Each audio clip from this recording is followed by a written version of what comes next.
Oh, there's a lot of dumbass criminals to talk about, baby. It's the whacked out news. People breaking the law. Ha, fighting in the nude. Drunk people pooping in the street.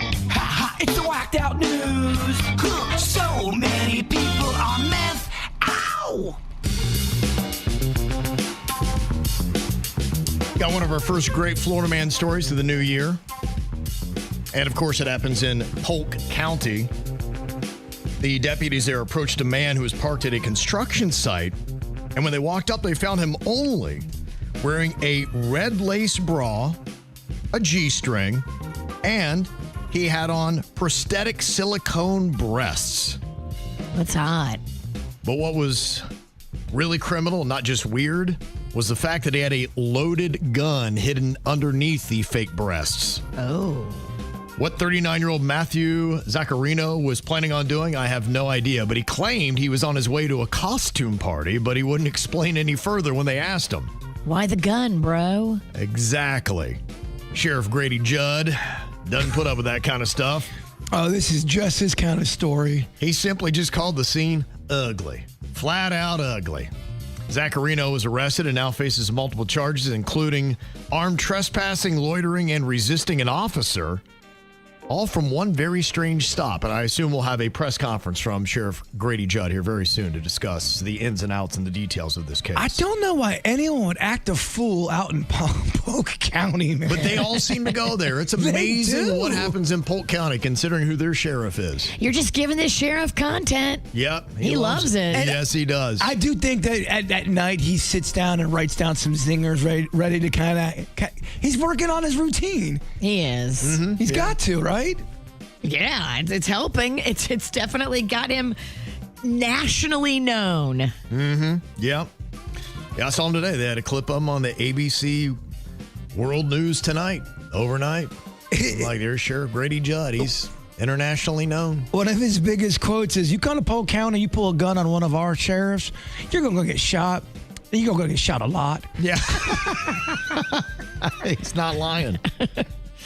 Well, 41-year-old William White Jr. was delivering mail in Pensacola on December 27th when he saw the kid ride by on a scooter with a box that he had just dropped off. And he's like, oh, hell no, not on my watch. Wow, that was a quick porch pirate. Uh-huh. So he took his mail truck and he's like, I'm going to get that package back. When I deliver, you get your package.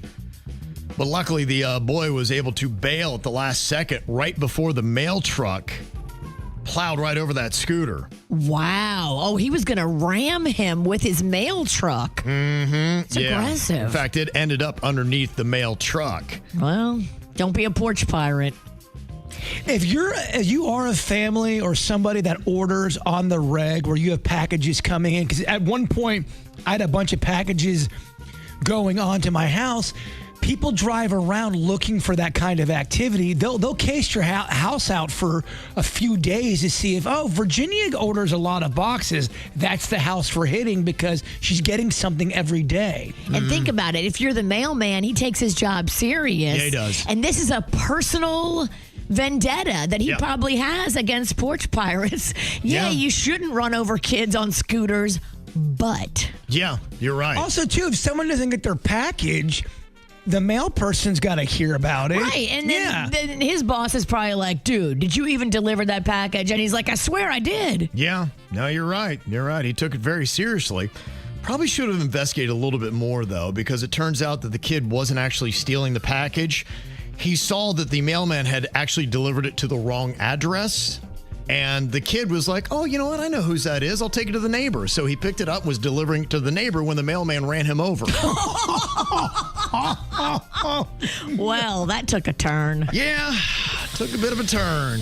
Okay, well, all right, never mind. Boy, oh boy. This isn't just a simple oops crash with a 10-year-old in the road. This is an intentional act by a United States postal worker. You know, it's amazing what a small conversation would do in a situation rather than jumping straight to your use of force, or putting your hands on somebody, or just really escalating the situation way past where it should have been. It's a 10-year-old on a scooter. It's not a normal porch pirate running up snatching packages that you just dropped off. Okay, Yes. the more I hear about it, it's I'm starting to side with Yeah, not the male person. The mailman has been arrested for criminal mischief, aggravated assault, and also facing charges for theft. So I don't know what that's all about, but I like how we turned on the mail guy so quickly. Whoopsie. well, a couple in Pennsylvania got into a fight in a Taco Bell parking lot on New Year's Eve. And this one escalated quickly as well. It ended when the guy got out of their car and the woman then said, you know what? Since you're in front of it, I'll just run you over. She came at him, but luckily he is alive still today. But some of the eyewitnesses had some comments. I just hear a crash, and I look outside, and he's on the floor. The car is destroyed from the front end. If he didn't have this truck, he would have been not alive. He got out of the vehicle, did the right thing. He knew the tempers were flaring, got out of the vehicle and walked away. Unfortunately, we've seen a lot of domestic violence incidents in the past month. It's a tough time of year. I've said it before. I ask everyone to take a deep breath, stay calm, walk away. I just don't want to go near walking there because I always go to Taco Bell to get a drink, and I don't want to walk it there anymore. Okay. Dang, You just everyone- ruined this kid's route to Taco Bell. That kid just wants a Baja Blast and you ruined it? You never know how you affect others when you try to run your husband over with your car. New Year's Eve at Taco Bell, something says drunk? Yeah, maybe. Yeah. Well, they're starting to use AI more frequently in some of these police departments, especially ones that might be a bit understaffed. But it can cause some problems because in Heber City, they say that the artificial intelligence that they're using there incorrectly stated in a police report that an officer had been turned into a frog.